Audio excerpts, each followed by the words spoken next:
It's still the conversation here on Lagos Television. It's the Friday edition of the show, and today we're celebrating Workers' Day. And like Joy said earlier, and I corroborated, Midi, we need help. Workers also need help. But today, of course, we'll be taking a look at, Nigerian workers in a reformed economy.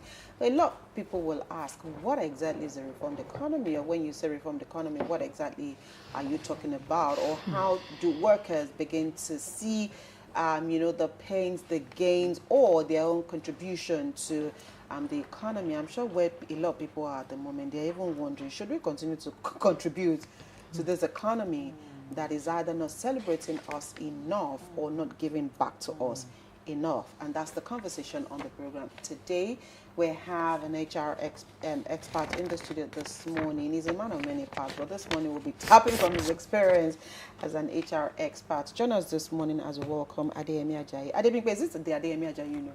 Is your mother's name Fumi Ajayi? No. Okay. All right, Mr. Ajayi, thank you for being here this morning. And happy Workers' Day. It's still safe to say that happy Workers' Day. Right. So when we look, let's start this way. We year in, year out, we celebrate Workers' Day. And usually after today, we all go back and we've forgotten what, we talked about today being Workers' Day. But at the moment, where Nigeria's economy is at the moment, vis-a-vis workers, their welfare, their contribution to the growth and stability of every economy, do you think workers really, do they understand their impact generally when it comes to contributing to the growth and development and the stability of every economy that they are part of? Yeah, thank you very much for having me. Once again, happy Workers' Day.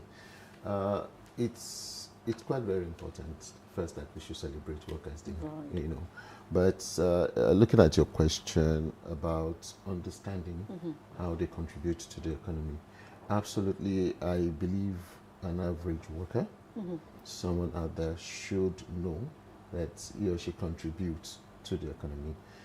Sometimes back from 2017, working with the Federal Civil Service, there are a lot of activities that came up in terms of establishing performance management system, where the activities of every worker is being tied down to what the ministry or the agency does, from time to time, and how it contributes to the economy at large.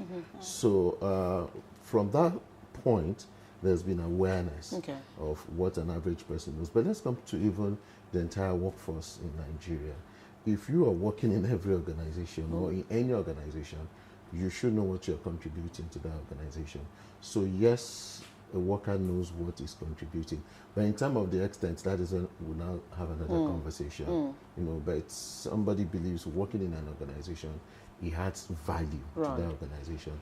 But the extent of the value is now what becomes a different conversation. Right, okay. All right, okay, go ahead before we come back to... Yes, I was just thinking that, look, when we're talking about wages, as far back as the early 1999, the salary was really, really low, but was enough, or was much. And when thinking then that, if I was receiving what I'm receiving now at that time, it will solve all my problems. Why is it that, salaries are never ever commensurate with the realities of the day? Yeah, let's look at it. If your employer, for example, is giving you 1 million naira, it's taking more than that from you. Of course. Baseline is a global thing. So any organization where you're working and you're being paid a certain amount, definitely you must be given more value than what you're being paid for before you be paid that amount. But again, let's look at the issue of compensation. Now, as at 5 years ago, if you're earning 1 million naira and you're still earning that 1 million naira today, in terms of real value, your money is like 90,000 naira. It's not even up to 100,000. We remember when you go to supermarket with 50,000 naira. You carry many bags out. You go with trolleys. People will even help you, whether with 2 or 3. But now, if you get into supermarket and buy something of 500,000, You might even be checking your bags. Some things are missing. Yeah. Now, in terms of value, I want to say, and I think I've said it several times, and I pray government listens. I was doing a calculation yesterday with some of my friends, and I told them that for an average family in Nigeria today to survive needs nothing less than 500 to 700,000 Monthly. That is just bare minimum To survive. Just to keep your head above water. Yeah, and you see the things are there. But again, I would also say on the flip side, the economy is growing in some areas that people can take advantage of. Okay. That people can take advantage of. But if you look at wage compared to work, and you're also going back years back, I want to say what you're earning now is not as valuable as what is being earned back then. Yeah. And it's because some of these, inflation has gone over 30%, in Nigeria. And it's not just happening in Nigeria, it's happening in so many other countries. It's happening in so many other countries. So for the long term, there is plan for Nigeria, or there are plans, but I really wish we get there. So. Okay, something worries me. I read a report this morning talking about May Day, and I'll just read it out. The NSC president lamented that nearly 90% of jobs in Nigeria were now in the informal sector, where workers lacked pensions, job security, and decent conditions of service. What are the implications of this? Because this is now our reality. It has good and bad implications. It depends on the way we see it. Let's go to Bangladesh. Let's go to India. They have more of their workers in the informal sector, and they are building their economy. If we have such composition as a country, what I think we should do is, how do we develop these informal sectors? How do we grow them in such a way that they can create jobs? That is where we found ourselves. And I tell you, informal sectors can be blessings. It depends on the way we support them. An average, I've done a research on a woman, for about 5 years. She didn't know I was researching on her. She sells corn at a particular season. She sells yam at a particular season. She sells barley. So I sat down with her and I asked her, I said, why are you doing this? She said she's turning things based on the season. Right. So there are opportunities if you look at it. But on the flip side, if we're having that composition, it's worrisome. It means the formal sector is either not providing jobs, or the formal sector is not growing at all. So, but there are investments. There are a lot of opportunities that can create investment in Nigeria. Maybe that's the conversation for another day. Right. Yeah, but again, coming down to even people in the formal sector, I tell you, if you allow me to do a calculation in the next 30 seconds for you, they're probably earning more than people in the formal sector. If you go to make your hair, probably your hairdresser would take 10 or 15,000 naira from you. And if that person does 5 in a day, that person works 30 days, that's 1.5 million. Or the fashion designers. Or fashion designers. But they would also have to either buy, for the fashion designer who would probably run her machine, sometimes use the generator. They pay rent, they pay rent, for power, right. they pay for their staff. But I tell you, at the end of the day, they might be going up with like 40 or 50% of their earning. Which if you go to formal sector, you might probably not find that.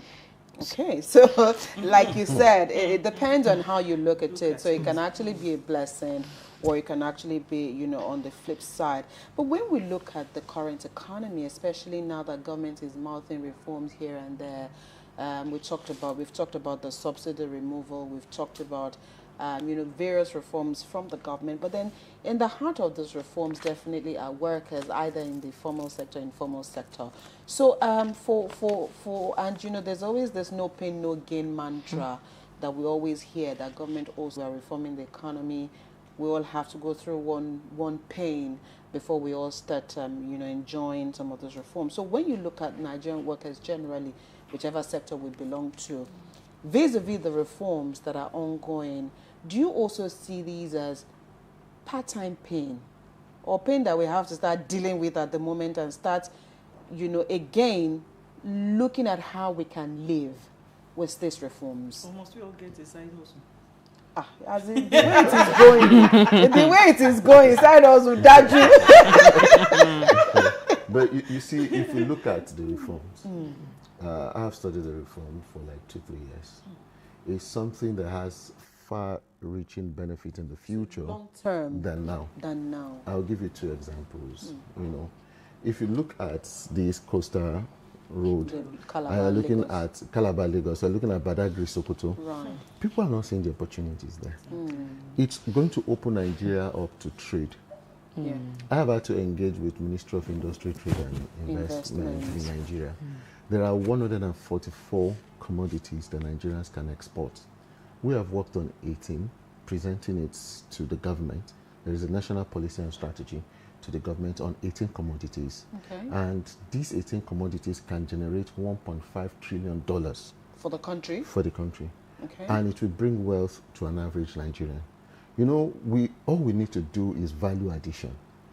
You see people come to Nigeria, they take our ginger, they go to India, produce it into a tea, and bring it back to us. Why can't they produce it in Nigeria and we export the tea?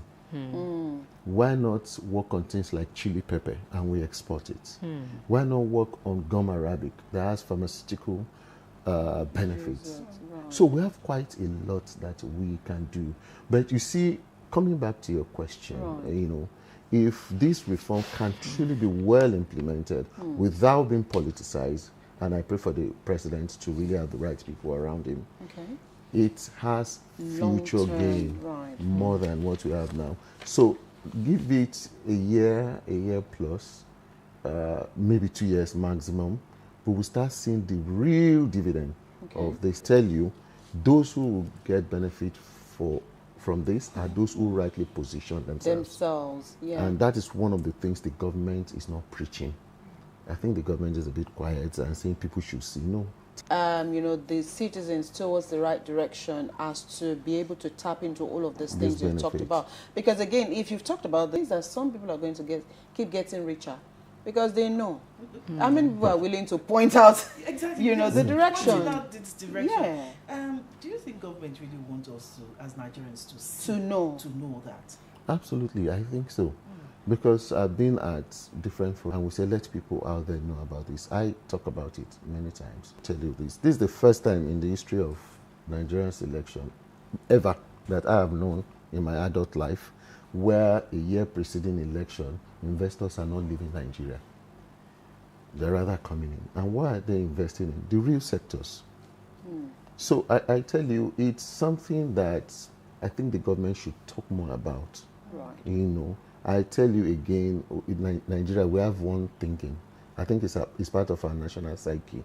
We want immediate We have gains. fast. Like, let it happen now. Now. Don't tell me anything in the future. I want it now. Yeah, and I think these are the things we should start, you know, changing our mind. The mindset needs to change. So we need to start also looking at long-term investment rather than having it now. Absolutely. The Gen Z and they want that money right now. Adeyemi, you're going to ask a question. Yes, I've been hearing about remote jobs here and there. Do you think the economic situation has strengthened it or has weakened it? I Or think will weaken it eventually? it has strengthened it and it will continue to strengthen it. You know, we have people now, even at the point of hiring, one of the things that comes to the negotiation table is candidates even asking you that, am I going to have some days off? Can I work remotely for some days? I have some holidays planned. Yeah, I need to go off. Yeah. holiday plans are there, but you know, I don't have to come in. I mean, we don't have to sit before the job is beneficial to the business owners, because the days that employees are not coming to work, you're not spending probably money on diesel, on power, on your internet, on maintenance, and all that. So you're saving some money, but the job is being done, you know, at the employee's location. I'll tell you, the emerging trend shows that this has been strengthened, and government's initiatives, maybe not significantly now, but it's playing part in it. Where it might be a bit difficult is in the public sector, you know, where most times in public sector you have to come to work. Yeah, you have to show your face. You have to show your face, Right. you know, but there's need to redesign things around and make life better for people. Okay, you said something earlier that a family barely survives on 500, 700K Joy. a month. Yeah, don't lose in trouble.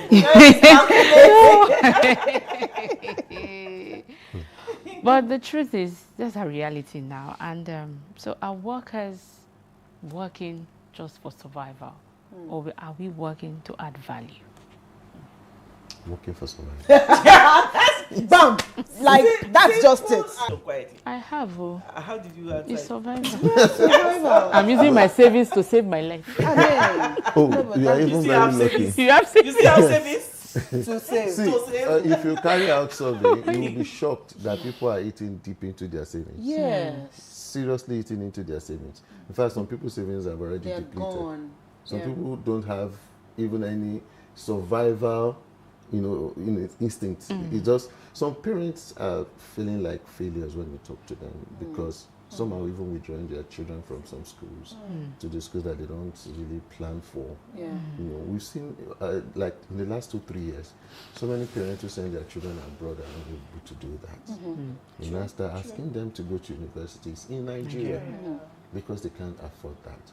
And some of the siblings that ahead of those children probably studied abroad, and they thought it's a family thing. But let's even take that part. If you look at the calculation that I gave you, by the time you remove rent, you remove power, you remove transport, you remove children's school fees, health care, feeding. In fact, that 500, 600 will be with prayer and fasting. Yeah. So let's look at labor unions, because year in year out, I'm sure that if there were parades this morning or today, you'll still hear labor unions asking for a review of the minimum wage. And judging from Joy's question and your response that as we speak, workers are just living, it's on survival mode. But then we keep asking for an increase in the minimum wage. Is that ever going to solve the problem? Or do we need to start looking at other means or other, workers can augment or government can, I don't even know if to use the word be fair to workers now, because at the moment it just doesn't look like, even because government itself is borrowing to do so many things. And so you look at all those things and you see that survival mode even getting thinner by the day. And then labor will also say you cannot afford to lay off workers. And yet, it's looking more like it's becoming impossible by the day. Where is the way out? You see, if we look at it, is for government to create opportunities and probably look at some initiatives that will encourage people to do some things on the side that can earn them money. Right. Because surviving on salary alone, I don't know how possible that is. But there's some people who don't have any other thing that they do. Yeah, I agree with you, but look at it, it's not that easy for those people. True. Relying on salary alone in this economy, I don't know, it's not something that is easy. Some people get salaries, I tell you, 10, 15 years ago, and I don't know whether you can agree with me on this. 10, 15 years ago, when people collect salaries, it may last them a week or 2 or 3. And you even have savings. And probably have savings. Now, when you collect salary, you've borrowed. No, it's dead on arrival. Before the money. But back to your question, asking for minimum wage, would that solve the problem? No, it will not. It will not. I think there should be more of enabling environments where two things will happen. Where investment will yield returns to Nigeria. Most Nigerians don't think of investment that can bring returns to them. The capital market is growing massively. When I say massively, it's growing, and it's an indication of the growth in the real sector. People don't have that financial knowledge to tap into invest that and look at the financial gains that can come within a short term. There are opportunities in agriculture, where people at the backyard, you can do what we call hydroponics. I'll tell you something. I buy ginger from the north for my family, use. But recently, I just thought that instead of buying all this, I can grow it in my house. So I got this pot. House is your own? Oh yeah, you can even have it in your balcony. In your Yeah. I just had some little pots and I put this stuff there, and you know, I started asking myself that this is something that can happen. Do you Is it understand? happening? Oh, absolutely. Okay. But of course, The quantity. it's just Small. something It's just very small. minute. And I'll tell you that it's something that is just barely started. Do you understand? Now, I've had to ask one or two of my friends, and I said, you can do the same thing. Though I gave them the idea before I started. And they are even thinking that, oh, they can get something small. But let me tell you this. Nigeria has opportunity to export certain things. But there's something we call trade aggregation. In trade aggregation, if I plant pepper, you plant pepper, everybody plants pepper, and you are looking for where to sell it, you can be the seller. So we will all plant and sell to you, Okay. and you are the one aggregating for export. Right. And guess what? It's something that people can do at a small scale. They And then combine grow, these, and right. they have huge benefit for it. You know, so it's something that if we look at salary alone, if they increase salary to 1 million naira, people will It will still still come. not be enough. People will still make, because you know what? The moment you increase salary, Every other thing inflation also will is- react yeah, against it, true. and before you know it, the value will drop. And so if we keep doing that, we just get to a point that the naira will not even have value anymore. I get why I'm staring at you, because you said you started planting ginger. I started planting Ewedu. Where are you with your Ewedu? There was They a are time dead. that I couldn't just, I forgot about it. So I want to ask how, this is just You will set timer. by this side. How did you find time to nurture your No, plants? let me tell you one that is relatively successful. This water leaf. Yeah. We don't Buri. buy water leaf. Yeah. Oh, okay. We just got some flowers and we saw them growing. And we said, you know what? We should spend time, growing this thing. Okay. So in terms of time, we have help that will just help us Just water. water the whole stuff. And, we just go there, we cut and we say, oh, let us use it to cook, and it's fine. You And know. at least that's saving costs. Exactly. The ginger thing is an experimentation. Yeah. You're still yeah. looking at how viable Exactly. that will be.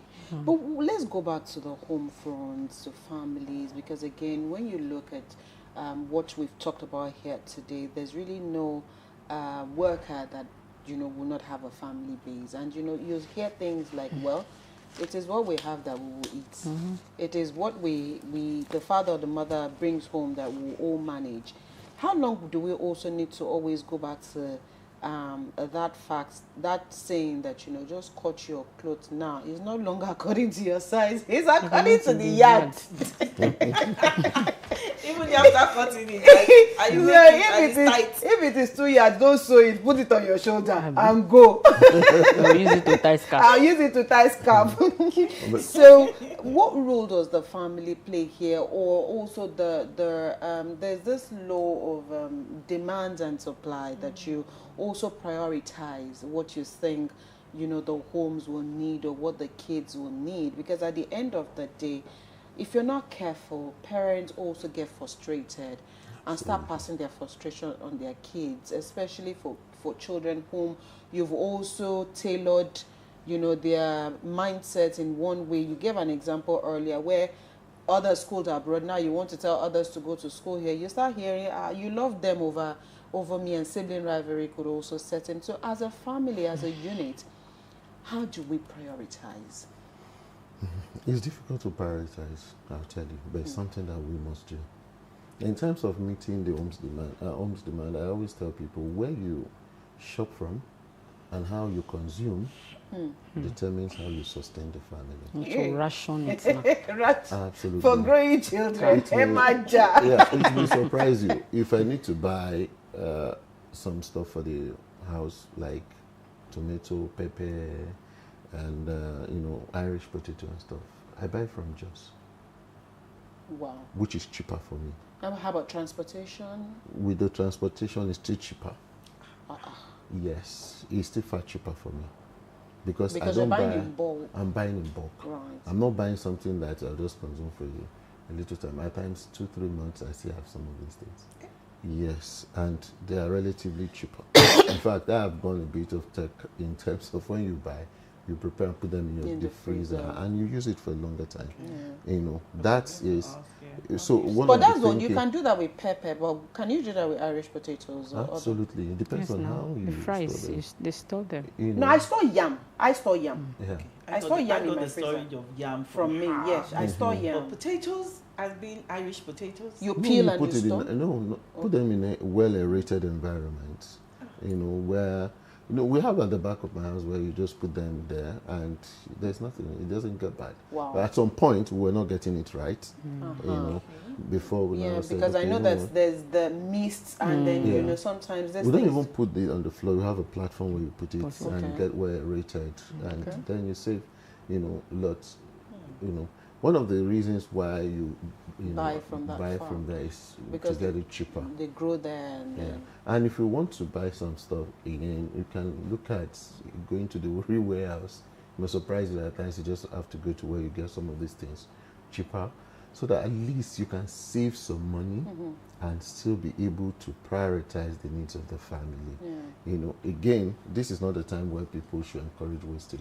wastage. At all.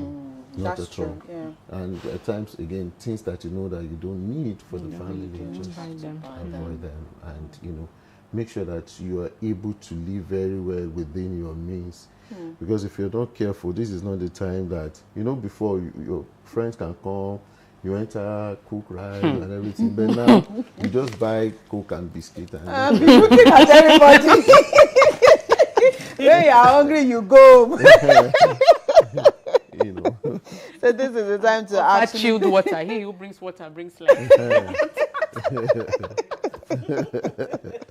No, but I mean, these are things that, because again, so these are things that you also have to, they're practical solutions to some of yes. these issues. Because again, as a people, I think Nigerians generally, we also sometimes are wasteful. We just do certain things. But I think the today's reality is actually making us a lot more compact, and we are beginning to give ourselves more sense. Joy, you were going to ask a question. You can't waste anything. People still waste Okay. them. Can't waste Okay, go ahead. Yeah. She's ready. We're going back to the office now. So I want to find out, what is the role of the organization in maintaining, the morale of Workers. staff and, of course, its productivity, because these are serious, uncertain times. Yeah. So what's the role of the organization in maintaining this? I think organizations are running out of options. Hey, where do we run to now? But you see, organizations want to make profit. Some organizations are cutting down staff strength Yes. gradually. But again, we'll look at the non-financial ways of motivating staff. Some organizations, through training, they encourage their staff to still come in around, train them, get better on the job. But better still is organization that shows concern for staff's welfare. It's not everything that's it's spent around money. Okay, but again, the organization should have a means of engaging the staff more and letting them know the situation of things. We've had a situation where a client asked if we should cut down the number of staff or we should cut down the salary. So it gave the staff The options to choose Definitely cutting down salary will be the option. Yeah, but at some point he did tell them, he said, when things get better, all this that is cut down, you'll get it back. And when things were getting better, he lived up to that promise. But again, this is a time that even organizations, so many organizations are confused because of the situation of things.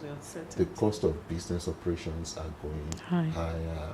Some MDs, business owners, they get cranky, I'll tell you, and some things that they do, they're beginning to think the financial implication. So what organizations can do, if you ask me now, in terms of motivation, is to look at ways of engaging staff and looking at probably not too much financial ways of participating in staff welfare, trying to encourage them, they can get some things at almost at a rate that is cheaper, they can also give opportunity for staff to do that. Okay. Yeah, I know a particular organization that's said to the staff, if you have to buy groceries and everything, so we give you a card to support what you're buying. Okay. So at different levels, some get 20,000, some get 30,000. As little as it is, To it's go a long way. appreciated. Yeah.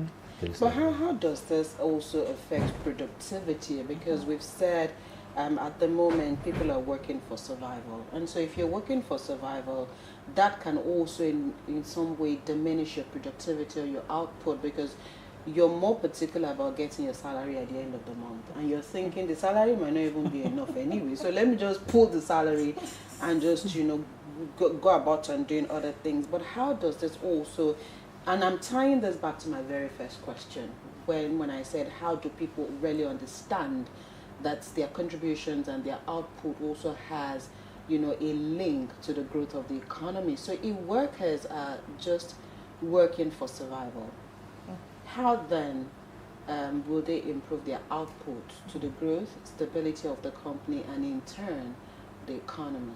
Because if you think, okay, I'm working, let me just work, let me just manage, work this month and just get my salary, isn't that in any way also going to affect, the level of productivity or the level of your commitment to that organization?